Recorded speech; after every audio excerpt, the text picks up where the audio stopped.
ഇനി ആന എഴുന്നള്ളിപ്പുമായി ബന്ധപ്പെട്ട് കോടതി നിർദ്ദേശം പ്രായോഗികമല്ല എന്ന് പറയണം മന്ത്രി എ കെ ശശീന്ദ്രൻ.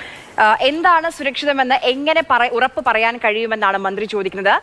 വിമാനയാത്രയും വാഹനയാത്രയും ഒക്കെ സുരക്ഷിതമാണോ എന്ന് സർക്കാരിന് നിയമത്തിന്റെ വഴി മാത്രമേ സ്വീകരിക്കാൻ കഴിയുകയുള്ളൂ. അടിയന്തരമായും ഒരു ഉന്നതതല യോഗം വിളിച്ചു ചേർത്ത് അഡ്വക്കേറ്റ് ജനറലിൻ്റെ അഭിപ്രായം കൂടി ആരാഞ്ഞുകൊണ്ട് നമുക്ക് ഈ പ്രായോഗികത എങ്ങനെ കോടതിയെ ബോധ്യപ്പെടുത്താൻ കഴിയും എന്ന ശ്രമമാണ് നടക്കുന്നത്.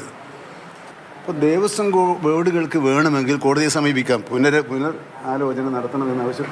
അപ്പോൾ ആ കാര്യം അവർ ചർച്ച ചെയ്യുന്നുണ്ട്. കേരളീയ സാംസ്കാരിക സവിശേഷതകളുടെ ലക്ഷണങ്ങൾ കൂടിയാണ്.